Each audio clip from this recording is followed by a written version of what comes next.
你给我听好了，我是修罗部当家楚风，从今日起，只要你与龙虎部还有所瓜葛，我就每日来你领地拜访一次。这一次，这是摧毁你的领地，下一次绝没这么简单就放过你。话罢，楚风也不理会那女子是何脸色，率领着修罗部的众位成员便离开了此处。而这一刻，那名女子脸上的刁钻之色早已不在，竟然满面的豆大汗珠，一脸的愁容惊恐，甚至吓得身体都在瑟瑟发抖。虽然到了武王境，一拳一掌踏平一处的事情，几乎谁都能做到，可是，在楚风出手的那一瞬间，他感受到了楚风的力量，那是一个恐怖到令他足以崩溃的力量。龙虎部成员的领地被人踏平了，至少好端端的宫殿被人摧毁的连渣都不剩，这让人吃惊不已。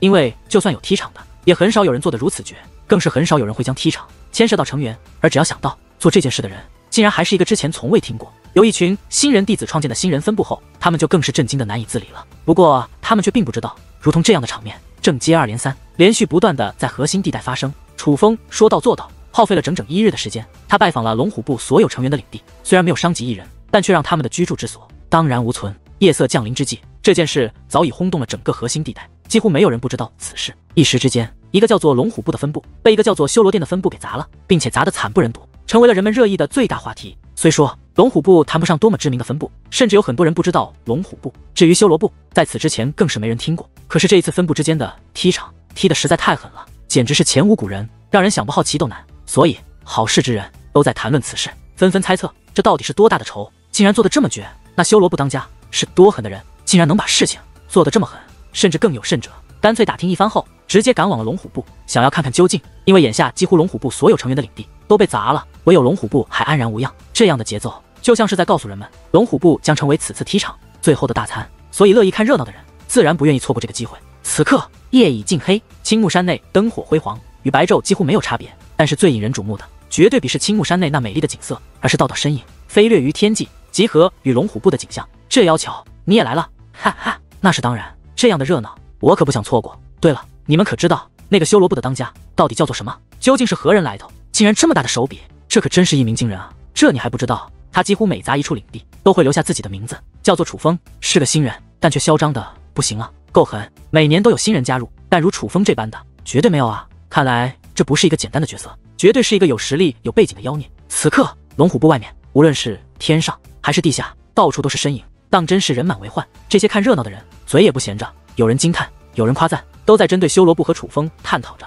妖孽个屁，区区一个新人竟敢这么猖狂，这绝对是找死的节奏。难道不知道这龙虎部的背后是谁人在撑腰吗？那可是申星部。突然有人不屑地说道，正所谓人各有志，虽然在有些人看来楚风的所作所为这是牛叉到不行，但也有很多人认为楚风的所作所为那绝对是在作死。你懂个脑袋勺子，申星部给龙虎部撑腰，现在事情闹得这么大，怎么不见他申星部的来给撑腰？这么多人都来了，怎么不见申星部半个人影？这就是你所谓的撑腰。但也有不服的，持有反对意见，当众反驳，你就算没有申星部的撑腰，但是新人毕竟是新人，胆敢弄出这么大的声势，就是不知天高地厚。只要随便有个实力强的老人看不惯，就可以教训的他满地找牙。并且我也听说了，那个楚风是青木南陵的弟子，南陵的弟子你们还不知道吗？你们居然还妄想着他是妖孽，未免也太高看他了吧？那位不屑之人继续说道，什么楚风竟是青木南陵的弟子？千真万确。听得此话，许多不明真相的人脸色都变了，有的叹气摇头，有的大感失望。那人别的话没有刺激到他们，但是单凭青木南陵这4个字便深深刺激到了他们，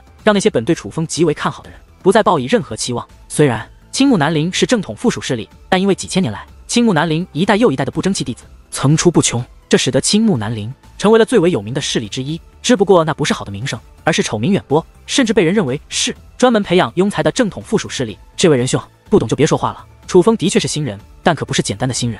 就在这时，一位修为在2品武王气宇轩昂的男子站了出来，你是听不懂我的话吗？我都说他是南陵弟子了，你居然还说他是一个不简单的新人，那你倒是和我说说他怎么个不简单法？那名不屑之人冷嘲热讽地问道。那名男子先是淡淡一笑，随后才开口说道，据说昨日在任务广场有一位弟子做了狼级任务，破了任务记录，不但得到了450点功德点，就连炼药部的当家长老魏长老也是夸赞于他。而这个弟子正是今年的新人，并且刚好来自青木南陵，恰恰叫做楚风。什么？竟然有这种事？这是真是假？听得此话，众人再度神情大变，脸上露出了无比吃惊的神情。尤其是那位贬低楚风之人，更是惊讶地张大了嘴巴，脸色难看的就跟吃了死老鼠一样。因为假如此事是真的，那就多半说明楚风的确是个了不得的存在，专门培养庸才的青木南陵，这是破天荒的培养出了一个妖孽啊！当日我就在场，你们说是真是假？那名男子继续说道。而听得此话，众人皆是忍不住倒吸一口凉气，各种复杂的情绪涌现在他们的脸上。快快看，是羽化部的人！羽化部竟然来了这么多人，那不是龙晨义吗？竟然连他也来了！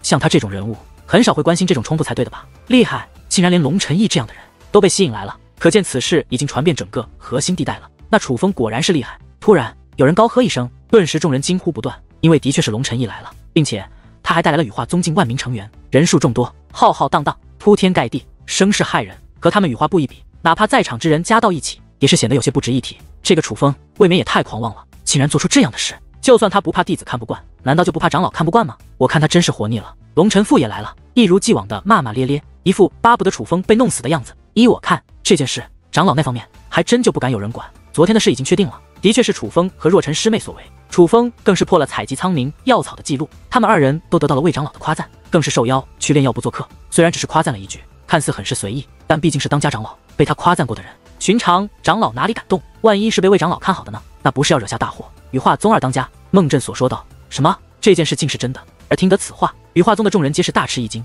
龙晨父更是脸色铁青，不由得闭上了嘴巴。因为这件事当真是不容小视。那楚风如何我不管，但若尘妹妹我不能不管。听闻这龙虎部有申星部撑腰，虽然雷耀不在青木山内，但是申星部的人若是真的来了，恐怕楚风他们应付不了。龙晨义淡淡的说道。不过说话之间，目光突然投向一处，大哥怎么了？见状，龙晨父紧张的问道。没事，只是来了一些长老，不过他们不愿现身，隐藏于虚空之中。龙晨义说道。长老也是人，也爱看热闹，只是但凡能吸引长老看热闹的，都是非同小可的事。这个楚风还真是个能人，刚到青木山几日就弄出这么大的事，难道青木南陵真的要转运了不成？孟振所道。对于孟振所的话，龙晨义并未接答，但他的目光却已然变化。曾与楚风对视而败下阵来的他，比任何人都要清楚楚风是一个怎样的新人。该死，竟然威胁我龙虎部成员退出我龙虎部，那个南陵的废物真是吃了雄心豹子胆，好大的胆子！龙虎部外面热闹得很，内部则是乱成了粥。此刻200多名成员垂头丧气地聚集在龙虎部的大殿内，而一位满脸络腮胡的男子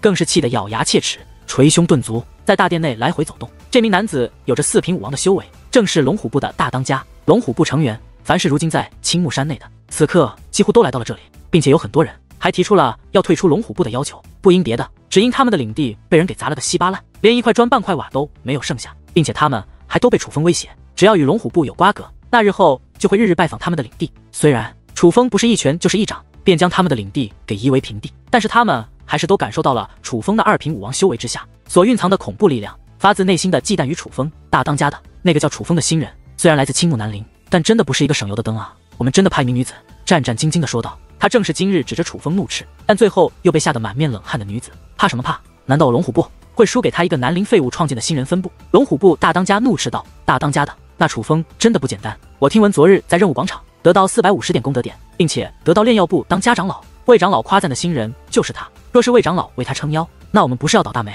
有人说道。魏长老听得魏长老的名字，龙虎部大当家也是目光一闪，有些迟疑，不过很快又说道，就算这是真的，那又如何？你们别忘了我龙虎部的背后是谁，那可是申星部。而事到如今，我也不妨实话告诉你们，让我踢场修罗部的正是申星部，有申星部为我们撑腰，你们还怕他区修罗部吗？也是啊，不管怎么说，那楚风也只是一个新人，可申星部不一样，不仅弟子势力强横，更是有参星官的长老庇护。要论背景，那南陵的楚风再怎么样也绝对比不过申星部啊！这一刻，龙虎部的成员也是纷纷点头赞同。那楚风仗着自己被魏长老夸赞了几句，就以为有人罩着他了，真是痴人做梦。现在外面来了不少人，都等着看我龙虎部的热闹，我也就刚好让他们看看我龙虎部的实力。等下那楚风不来也就罢了，他若是真的敢来，看我怎么教训他！一个区南陵的废物，看我不把他的屎给打出来！龙虎部当家愤怒地说道。大当家，申星部给您送信过来了。突然一名女子走进大殿，这乃是龙虎部的2当家，而此刻她的手中更是拿着一封信函，快给我看看！见状，龙虎部大当家赶忙接过信函，而听说是申星部送来的信函，龙虎部的众位成员也是屏住呼吸，注视着自己的大当家。他们知道这是申星部给予指令了。哈哈，这回这楚风若是敢来，可就不是把他打出屎这么简单了。看过信函之后，龙虎部大当家笑得更是疯狂，并且眼中已是涌现出丝丝寒意。对于龙虎部大当家的反应，众位成员有些诧异，而站在他身旁的2当家更是悄悄将目光移到了信函之上。而当他看清信函上的内容字后，也是不由目光一闪，张大了嘴巴，一脸的吃惊，因为在那信函之上只写着简单的一句话：把楚风找到，以踢场为名，往死里打！龙虎部出来受死！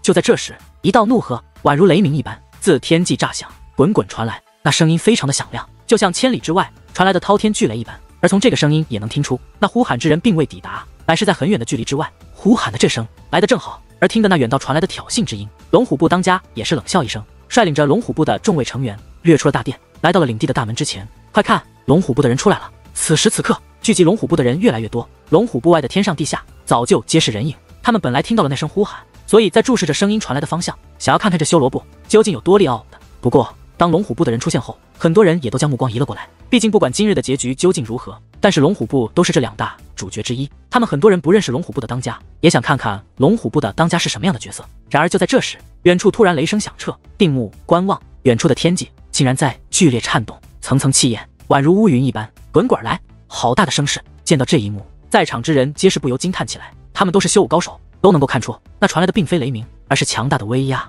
将空气挤压爆炸的声音。那滚滚翻腾的也并非乌云，而是气息涌动，再加上天色已黑，所以产生的错觉。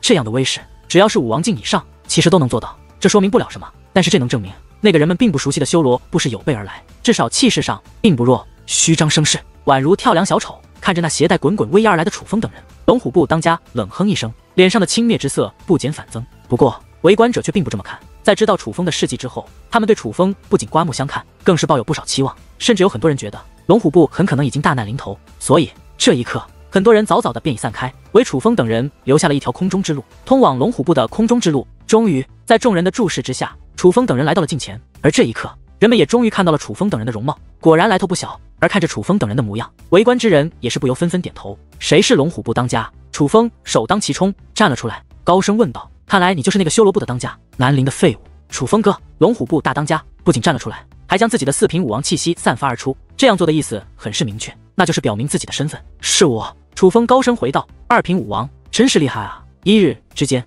把我龙虎部所有成员的领地都给砸了，我还以为是什么样的角色，搞了半天你只是一个2品武王。”龙虎部大当家对楚风冷嘲热讽，并且态度越来越恶劣，到的最后竟然勃然大怒，指着楚风怒骂道：“区2品武王，你也敢与我龙虎部叫板，还敢说叫我出来受死？你说你算个什么东西？”可是就在龙虎部当家话音刚落之际，一阵强大的威压便自白若晨的身上席卷开来。那股威压一扫而过，在场的所有人都能够感受得到，但是那股威压却是冲着龙虎部大当家的去的。所以当那股威压掠过之际，龙虎部的众人便如同遇到了一阵强风，竟被吹得衣衫摇摆，长发舞动，双脚不稳，连连倒退。这个丫头竟是5品武王！感受到，在场之人皆是眼前一亮，眼中涌现出些许惊叹之色。尽管已经知道修罗部的楚风很厉害，但却没有想到修罗部还藏着这样一个厉害的角色。毕竟以白若晨的年龄、容貌、修为，所有人一眼就能看出来，他是一个妖孽，一个真正的妖孽。他们想过楚风可能是妖孽，但没有想到修罗部真的有一个妖孽，但这个人却不是楚风，而是一个冷艳无比的小美女。若晨师妹的修为竟然已经达到了5品武王，她的进步怎会如此之快？就连龙晨义等人也是大吃一惊，忍不住倒吸一口凉气，被白若晨的实力所惊呆了。毕竟相比于他人，龙晨义等人还是多少了解一些白若晨的，知道白若晨是什么逆天级的天才，所以只要想到白若晨的修为已经到达这种地步，再配上他的战力，他们真是想不吃惊都不难。你竟是5品武王！不过此时此刻脸色变化最大的自然要数龙虎部的大当家。这是什么情况？修罗部怎么会出现一个5品武王的高手，并且还如此的年轻？最重要的是，他在白若晨的威压之中感受到了白若晨那恐怖而强大的力量，他能够真切地分辨出那种力量的强大。若要形容4个字便可以，他不可敌。可是这着实超乎了他的意料，因为他绝对想不到修罗部会有这么强大的人。本来他是准备好好教训楚风，当众羞辱楚风一顿，让楚风站不起身，抬不起头，借此机会好好展示一下自己的实力，然后再找一个机会以意外为名取走楚风的性命，这样既能展示自己的强大，又能让楚风一败涂地。至于杀人之事，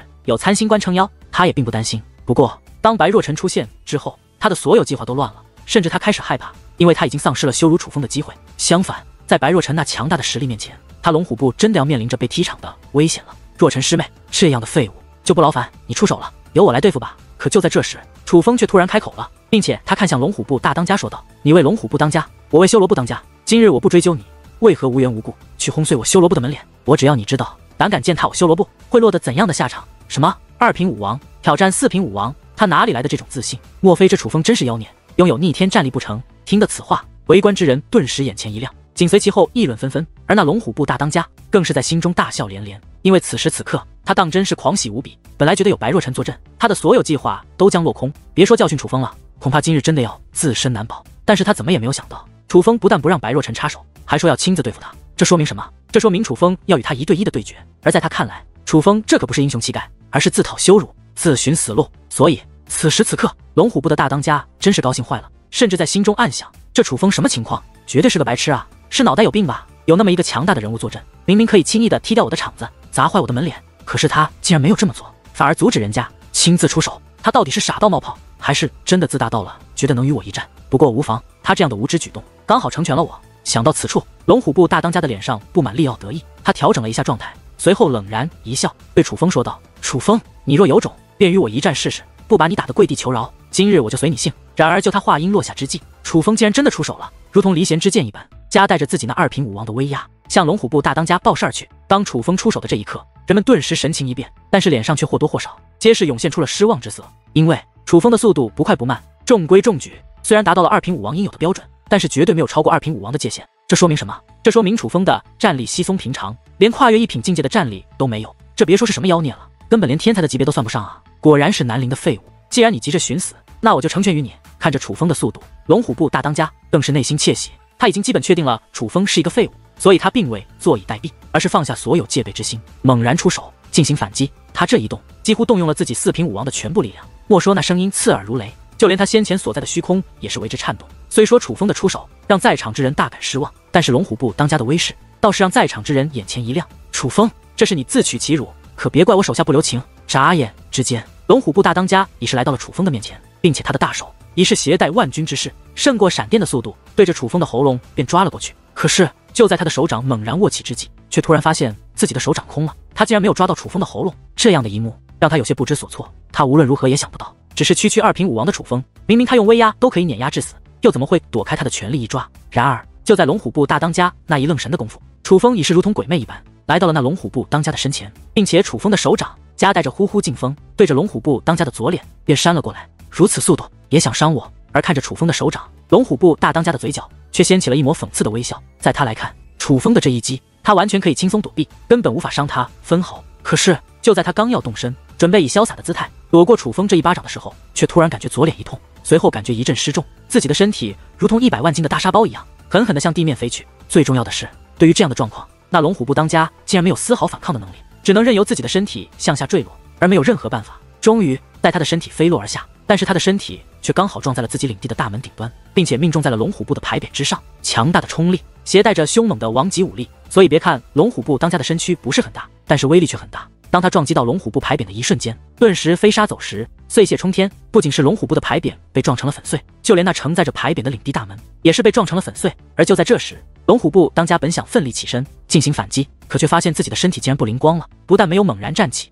反而是再度摔倒在地，并且大口的鲜血喷了出来，如同死狗一般趴在了那里。一击，楚风只是一击便将这位4品武王龙虎部的大当家打得倒卧在地，无力站起。但楚风这一击可不是简单的要长龙虎部大当家的一个耳光，而是借着他的身躯将他的领门帘给轰碎，这绝对是一石二鸟之计。这楚风竟然这么强横！而这一刻，围观之人终于反应过来，看着那粉碎的牌匾与大门，看着那如死狗一般的龙虎部当家，震惊，无法形容的震惊。在场的所有人都被楚风前后的巨大反差所弄得不知所措，却又感觉背脊生风，强，非常的强。这是此时此刻在场的所有人对楚风的一个看法。2品武王一巴掌扇飞4品武王，这说明什么？这说明楚风不仅拥有跨越境界的逆天战力，更是应该连续跨越了3品战力才对，不然怎么能够做到这种程度？这不是妖孽，这是什么？然而就在众人被楚风的实力惊呆之际，楚风却一口唾沫吐出，随后看向地上的龙虎部当家，说道：就凭你，连随我姓都不配。不过楚风也只是淡淡的看了龙虎部当家一眼，便将目光投向了龙虎部的众位成员。而当楚风的目光投来之际，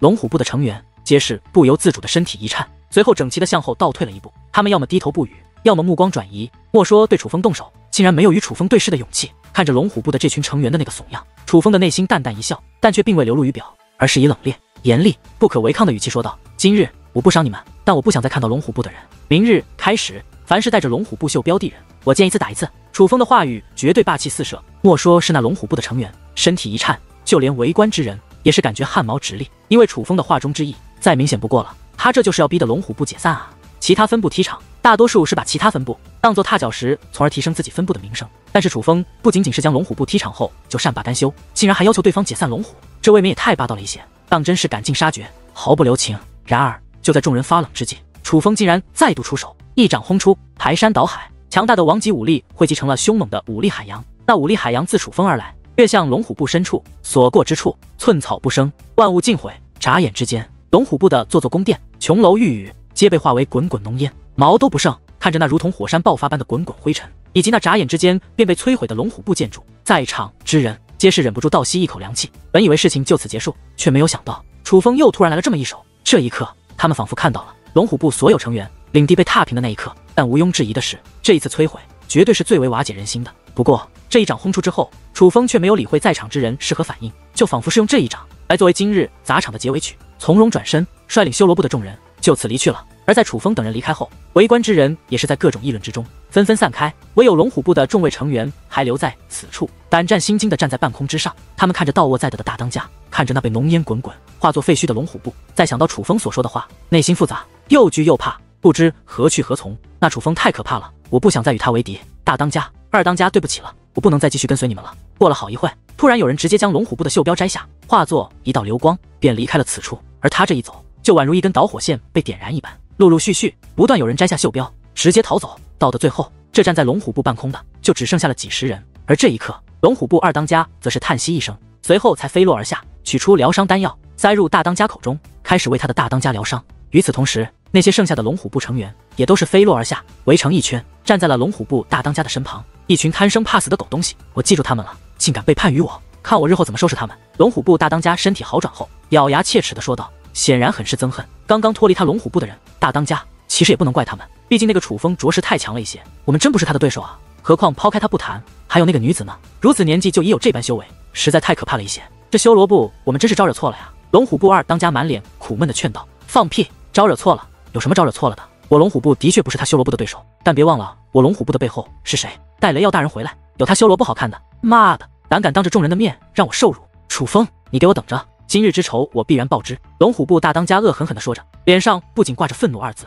眼中闪现出了浓郁的杀意。但是相比于龙虎部沉闷压抑的情绪，修罗部可就是完全相反。眼下早就大张旗鼓地修复了修罗部的大门，并且重新挂上了修罗部的牌匾，修罗部的门脸重新树立于修罗部领地的门口处。在此之后，楚风更是在修罗部内设宴，大肆的庆祝一番。虽然玩虐龙虎部对于楚风来说不算什么大事，但是这毕竟是修罗部成立以来的第一战，庆祝理所应当。不过对于修罗部的其他成员来说，这就真的太值得欢喜了。一日之间，跟随楚风将龙虎部所有成员的领地摧毁，到的最后更是抵达龙虎部的总部，亲眼看到楚风将龙虎部的大当家一巴掌扇翻在地，无力站起，随后又将龙虎部总部摧毁，获得在场之人那赞叹与吃惊的目光。身为修罗部的成员，当时哪怕现在的感觉只有两个字：威风。王伟等人也就不说了，作为一个新人，能够如此肆无忌惮的做出这样惊天动地的事，那些他们本该敬畏的师兄师姐们，对他们投来敬畏的目光，他们自然感觉威风无比。但是对于方拓海等人来说，这就更是一种从地底到天上的巨变。之前他们一直受人欺辱，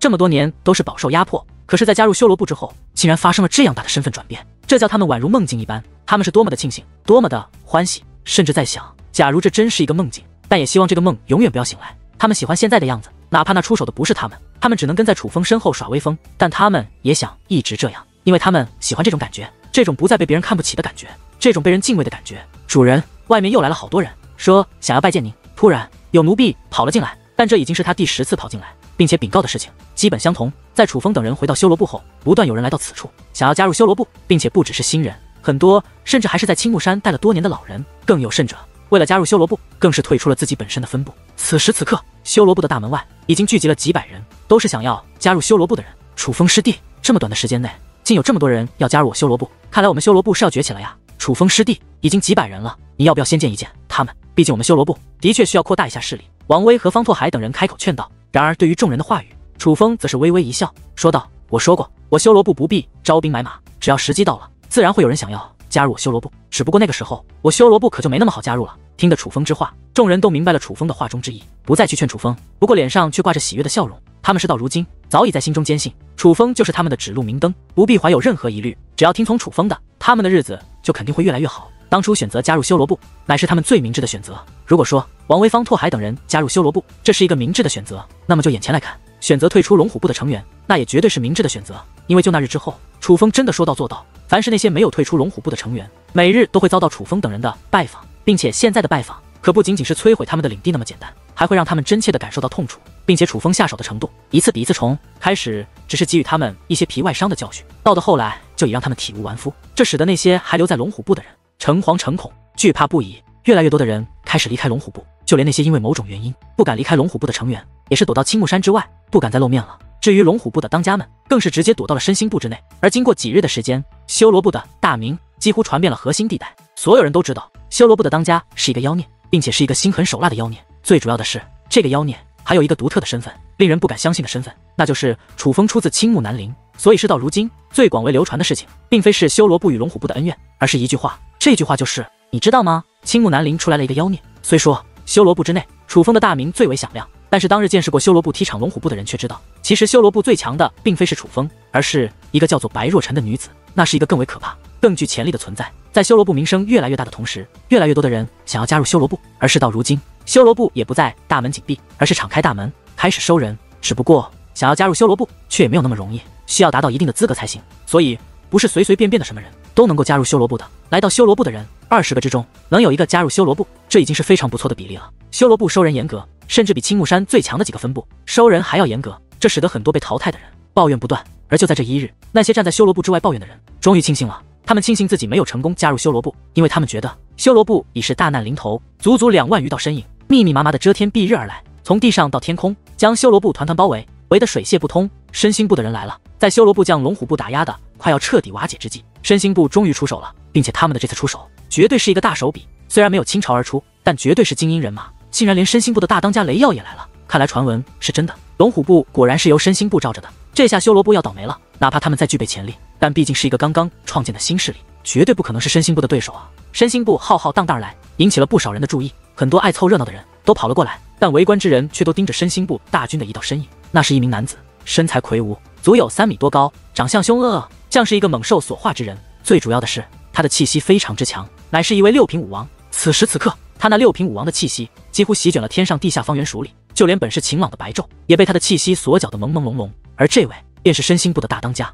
也是青木山最出名的天才之一，雷耀。雷耀来了，是为了龙虎部而来。你们看，那站在雷耀身后的，不就是龙虎部的当家吗？看来当日龙虎部的惨状将要重现，只不过这次倒霉的不再是龙虎部，而是修罗部。这楚风真是太狂妄了，做事做得太绝，如今惹怒了身心部，看来他刚刚崛起，就要就此陨落了。在所有人将目光投向雷耀的时候，越来越多的人开始注意到雷耀身后的龙虎部大当家，所以都确定了身心部为何兴师动众地来到此处，显然这是为了替龙虎部报仇而来。雷耀真是好大的阵势啊！然而就在众人觉得修罗部已是必死无疑之际，突然一道爽朗的声音自天际之外响起。顺身观望，在场之人不由面容大变，因为在那身影传来的方向，有着铺天盖地的身影飞掠而来。一眼望去，天地皆动，震撼无比。初步估计，那人数绝对不比身心部的少，至少2万有余。而这来者实际上不是别人，乃是羽化部。先前那呼喊之人，正是羽化部的大当家龙晨义。龙晨义，你来此做什么？雷耀见到龙晨义，顿时剑眉倒竖，冷声喝道：“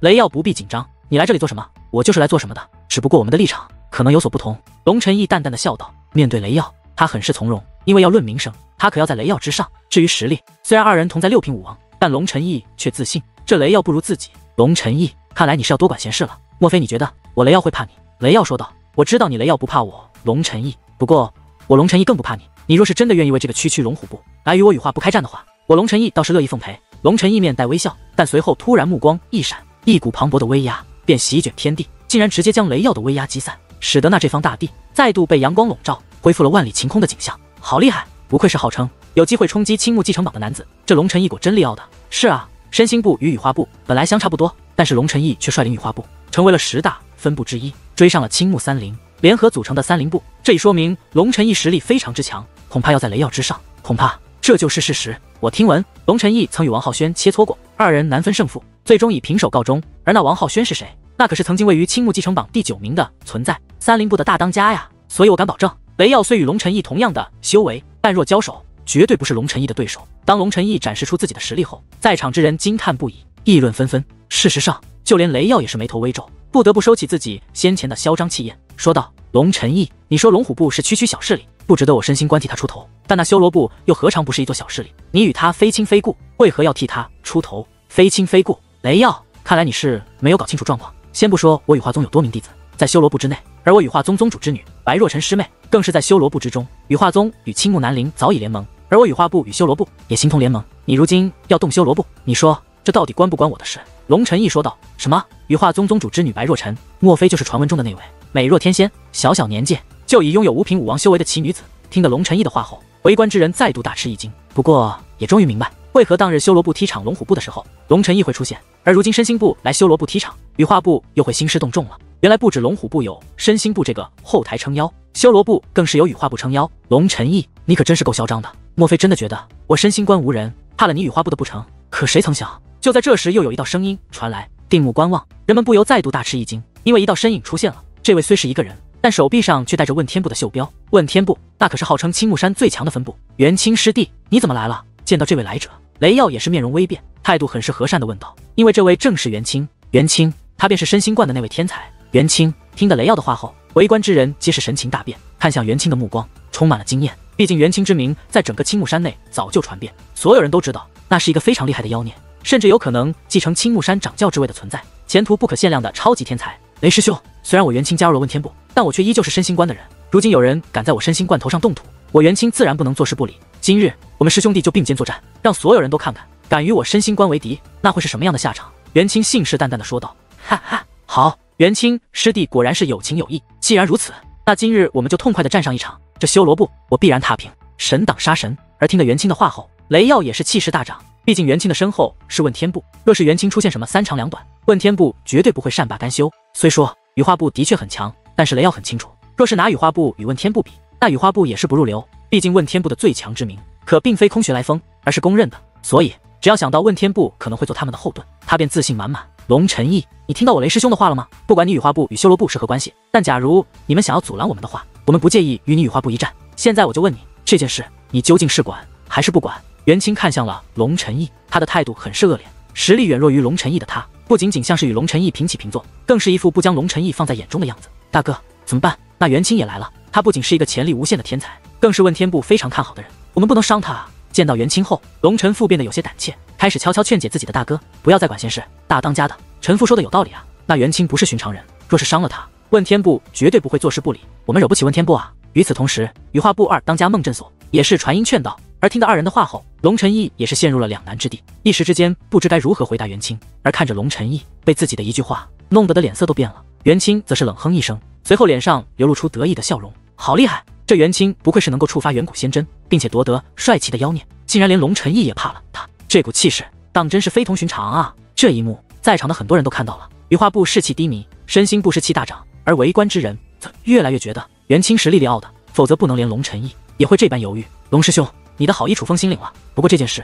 既然因我而起，那就由我亲自处理吧。就在龙晨义陷入两难之际，一道声音突然自修罗部的大殿之内传来，紧随其后一道身影爆射而出，来到了天际之上。而这位不是别人，正是楚风，二品武王。莫非他便是修罗部的当家，那位出自南陵的妖孽楚风？而见到楚风之后，所有人都开始猜测起他的身份。虽说楚风刚刚成名，有些人觉得他太过嚣张，但毋庸置疑的是，还是有很多人佩服他所做的事迹。你就是修罗部的当家楚风？这一刻，雷耀也是满含怒意的质问道：你若不认识我，可以问问你旁边的那个，他肯定认识我。楚风从容一笑，便看向了雷耀身旁的元清。不过看向元清之时，却有着几分挑衅之意。楚风，今日你必死无疑。看到楚风，元清便想起当日在任务广场被魏长老批评的时候，内心的怒火如同爆发的火山一般，恨不得现在就将楚风碎尸万段，以泄心头之恨。必死无疑，莫非你不是来踢场，而是要来杀我的吗？无缘无故便杀同门，元清，你可真是够屌！你这么屌，青木山的长老们都知道吗？楚风讽刺地说道。而听得楚风的话后，元清更是气得咬牙切齿。他突然发现，好像每次遇到楚风，他都会占据下风，被对方气得不轻。楚风，你休要逞口舌之力，虽说我们不会杀你，但是你做事也未免太过不近人情。身为同门，竟然赶尽杀绝，想要让龙虎部彻底瓦解。今日你若不给一个说法，我们是绝对不会善罢甘休的。见元清对话吃亏，雷耀赶忙开口救场。雷耀，这么说来，你是来替龙虎部出头的了？楚风问道。是又如何？雷耀坦然相认，一副丝毫不将楚风放在眼中的样子。楚风淡淡一笑，随后说道：不如何？我只是想要告诉你，替人出头也是要有本事的。你有这个本事吗？我没这个本事，就不会来到此处。楚风，你现在认错还来得及，否则就别怪我不客气了。雷耀怒声说道。好，既然你态度如此诚恳，誓死也要替龙虎部出头，那我便成全于你。3日之后，青木山内远古仙池，我与你雷耀生死一战，你可敢来？楚风说道。什么生死一战？而听得楚风此话，莫说是雷耀，几乎在场之人除了楚风之外，皆是面容大变，震惊不已。生死一战？什么是生死一战？那就是以性命为代价的战斗。可是这种战斗不是随随便便就可以做的，如若不然，岂不是青木山的随便一个弟子看不惯另外一个弟子，就能够以生死一战为借口斩杀对方，那么生死一战到底存不存在，允不允许？存在，也允许，只是分特殊情况。青木山内弟子之间不是没有人进行过生死一战，只不过他们需要经过长老允许后，再在长老的主持下自愿签订生死状，才能进行生死战。但要怎样才能让长老允许呢？那需要具备极大的深仇大恨才行，否则长老基本不会主持这种事情。毕竟主持了生死战，那长老也是要背负一定责任的。不过眼下人们想到的并非是在青木山内进行生死一战的复杂性，而是想到这楚风竟敢向雷耀进行生死一战的挑战。雷耀是谁？毕竟是六品武王，身心部大当家，青木山内有名的天才。可楚风就算再妖孽，也只不过是区区二品武王。就算楚风拥有逆天战力，但也绝对不可能是雷耀的对手才是。他竟主动向雷耀挑战，这不是找死吗？哈哈，生死一战！楚风，我本以为你是个聪明人，却想不到你这么愚蠢。生死一战，说好听的是以战定生死，但说句不好听的就是自相残杀。青木山虽有生死一战的规矩，但可不是随随便便就能进行生死一战的。你我没有那么大的仇恨，想要生死一战，这根本不可能。雷耀讽刺地说着，看向楚风的目光就像在看待一个什么都不懂的蠢货。这件事不是你说的算，而是我说的算。然而就在这时，突然一道声音响起，紧随其后一道身影也是出现在众人的视线之内。那是一位年迈的老妇人，同时也是青木山的长老。而对于这位老太太，很多人都认识，因为她的实力不弱，虽然不是当家长老，但在核心地带也算有着一定的威望。而这位乃是来自羽化宗，当日批评龙尘赋的那位谢长老。谢长老一出，在场的很多人都是神情一变，因为这位谢长老的确很有实力。生死一战，你情我愿，只要你们两个愿意签订生死状，那我愿意为你们主持这场生死战。谢长老出现后也不废话，直接说道。听了谢长老的话后，人们更是面容大变。虽然以谢长老的身份绝对具备主持生死战的资格，但是他们很清楚，生死一战并非你情我愿即可，需有深仇大恨才行。而楚风与雷耀虽然看似有所过节，但绝对不至于达到生死一战的要求。可是谢长老既然这样说了，就绝非无缘无故。所有人都猜想得到，谢长老定然是受楚风所托，来替楚风出头的。而事实上也的确如此，楚风对于这一日早有预料，所以他已做好了万全的准备。这生死一战看似唐突，可是他知道一定能够实现。楚风，原来是我小看了你，竟然请到谢长老来为你撑腰。这一刻雷耀也是明白了，不过他却并未有所压力，反而是讽刺一笑，看向了谢长老，说道：不过谢长老主持这场生死战，你绝对不是在帮楚风，而是在害他。哪来那么多废话？我只问你一句，敢还是不敢？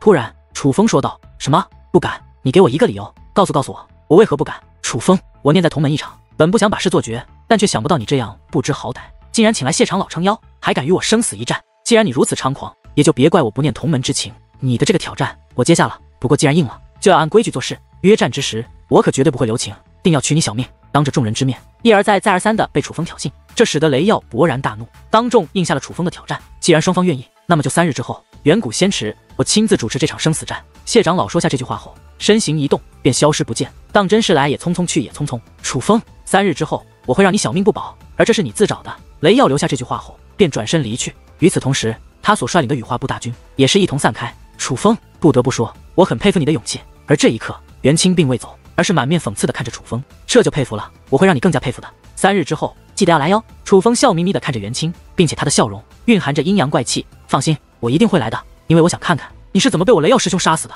袁清恶狠狠地留下这句话后，也是转身离去。而看着袁清以及身心部大军离去的背影，楚风的嘴角终于掀起了一抹不易察觉的弧度，而这个弧度的寓意只有他自己清楚。楚风师弟，你实在是太冲动了，就算你与这雷耀真的有所过节，但也不至于这般吧。我知道你天赋异禀，拥有逆天战力，可那雷耀也不是寻常角色，并非寻常的6品武王啊。龙晨义等人走了过来，苦口婆心，满面不解地说道：是啊，楚风师弟，你未免太冲动了，那雷耀可是身心部的大当家，身心关目前为止最强的天才啊。这一刻，王威、方拓海等人也是来到近前。诸位师兄师姐，难道你真的觉得我只是一时冲动吗？然而对于众人的话语，楚风却是反身问道。看到楚风此刻的笑容，众人则皆是一愣，脸上的吃惊之色不免浓郁了几分。谢长老的出现绝对不会是巧合，显然是受楚风邀请而来。楚风早早的就邀请了谢长老，这说明他早有计划，这又怎么会是冲动呢？不是冲动，是蓄谋已久。这楚风究竟是想干什么？龙晨义等人都迷茫了。我知道你们是为我好，不过你们放心，我楚风绝对不是那种闲活着无趣、自愿送死的人。楚风再度笑道。这一刻，所有人都不再说什么，因为楚风的笑容之中充满了自信。哪怕他们明明觉得楚风胜过雷耀的几率非常之低，但是不知为何，此时此刻，他们却觉得仿佛真的是雷耀中了楚风的圈套一般，一个早已设计好的圈套。远古仙池本是远古精灵的领地，但因当年清玄天的插手，导致远古精灵不得不与人类共享远古仙池，并且还让一部分远古仙池落到了强大的人类势力手中。青木山便得到了一处，青木山内的远古仙池不在内门，不在外门，更不在核心地带，而是在青木山一个偏僻的地方。之所以偏僻，那是因为这里在万年之前并非青木山的领地，占据这里的是远古精灵。是在远古精灵离开后，青木山才得以彻底掌控这浩瀚无边的青木山。这座远古仙池常年开放，但并非所有弟子都能随时享用。除了一些特殊的弟子之外，寻常弟子需要缴纳一定的功德点，才能进入远古仙池之中，感受远古仙池内那种超乎寻常的力量。可因为进入远古仙池需要缴纳的功德点很多，再加上经常进入，也未必有太多好处，所以大部分弟子唯有在将要突破之时，为了领悟突破捷径，才会来到此处。所以，哪怕远古仙池是修炼圣地，可每日来到远古仙池修炼的人也并非很多。可是今日青木山的这座远古仙池外，却是人满为患，天上地下皆是人影，初步估计至少10几万之多，并且除了弟子之外，其中竟有很多人是青木山的核心长老。而今日此处此地之所以能吸引这么多的人来到此处，乃是因为3日之前楚风与雷耀定下的生死一战。3日时间，楚风与雷耀的事情早就传得沸沸扬扬，莫说核心地带，就连外门和内门也有不少人得知了此事。从眼下聚集在远古仙池外的人数就能够看出这件事被闹得有多大。想不到三灵部的人也来了，估计他们是想看看这个来自南陵的楚风究竟是一个天才还是一个庸才。孟振所看着远处的一群人马，低声说道：“那群人马的数量比他羽花部的人要多很多，因为那便是由青木东陵、青木西陵、青木北陵3座一等附属势力的弟子们所组成的三灵部。楚风自然是个天才，否则当日不可能一个巴掌就把龙虎部的大当家给扇得无力站起。而三灵部若想探听楚风的虚实，随便派个喽啰都可以打听得出来，根本不必如此兴师动众。眼下竟然连王浩轩都来了，就说明楚风已经引起了他们的重视。”龙晨义嘴角带笑，目光却盯着三灵部为首的一道身影。那名男子除了年龄上比龙晨义要大上一些之外，整体容貌与气质和龙晨义都极为接近，就连修为也是一模一样，同在6品武王。而他便是三灵部的大当家，青木东陵、青木西陵、青木北陵近些年所出的天才之中，就属这王浩轩最为强横。甚至要论天才之名，这王浩轩的威望还要远高于龙晨义之上，可以说是5座一等附属势力之中如今最强的弟子。因为这王浩轩可曾是青木继承榜第9的存在，不过可惜他只在青木继承榜上待了1年，便被一个自内门来叫做王敬之的弟子给击败了。不过不管怎样，毕竟是上过青木继承榜的存在，并且很多人都知道王浩轩自上次败北之后一直在苦苦修炼，准备向那位将他击败的王敬之挑战，夺回那本属于他的青木继承榜第9的位置。似是感受到了龙晨义的目光，王浩轩也是侧过头来，冲着龙晨义意味深长的一笑后，便将目光转了回去。大哥，听闻王浩轩已经向王敬之发出挑战了，不过王敬之不在青木山内，想必待王敬之回来，定然会接受王浩轩的挑战。这2位都姓王，不知道会是谁胜谁负。龙晨富说道：“王敬之很强，王浩轩也很强，当年他们一战，王浩轩也只是一念之差才会输，说总体实力其实相差不大，所以胜负难料。”龙晨义说道：“他们的确很强，不过我觉得大哥你比他们还要强，不如趁这个机会，大哥也冲击一下青木继承榜吧。等那1日他们决战分出胜负之后，大哥就向那胜者挑战如何？”龙晨富一脸阴险的说道，想让龙晨义坐收渔翁之利。今日来此是为了楚风之事，别的事以后再谈不迟。龙晨义淡淡一笑，并未明说，但是从他看着王浩轩的目光之中，能够看出他是非常有野心的。快看，是雷耀来了，他身边的是谁？竟带着问天部的袖标，莫非那位便是传闻中的超级妖孽元清？突然人群之中越来越多的人开始惊呼起来，很快的所有人的目光都向某处投去，因为雷耀与元清已经率领身心部的人马来到了此处，阵势浩大，非常嚣张，并且在他们出现后，王浩轩竟也率领着三灵部主动迎接上去，并且无论是名望还是实力都要强于雷耀的王浩轩，还与雷耀和元清满面带笑的交谈起来。三灵部与身心部相处融洽，如同一家，这让很多人都惊叹不已。毕竟之前三灵部是非常看不起身心部的，不过能够成为核心弟子的也非庸人之辈。转念一想，便都猜测出三灵部的态度转变很可能是因为元清，毕竟元清之名太过响亮，虽然现在实力不是很强，但是天赋潜力简直是无可估量。只因为元清一人，明着的暗着的与身心不交好的势力已不在少数。想不到连我羽花宗的长老都来了，想必他们都是来为楚风撑腰的吧。然而就在大部分人都被雷耀与元清还有王浩轩等人吸引之际，孟振所的目光却投向了头顶那茫茫白云之上，因为那里有着许多苍老的身影，那全部都是羽花宗的长老，其中一些还是半地境的强者，在核心地带是有着一定名望的存在。负责主持此次生死战的谢长老也在其中，不只是我羽花宗的当家长老来了，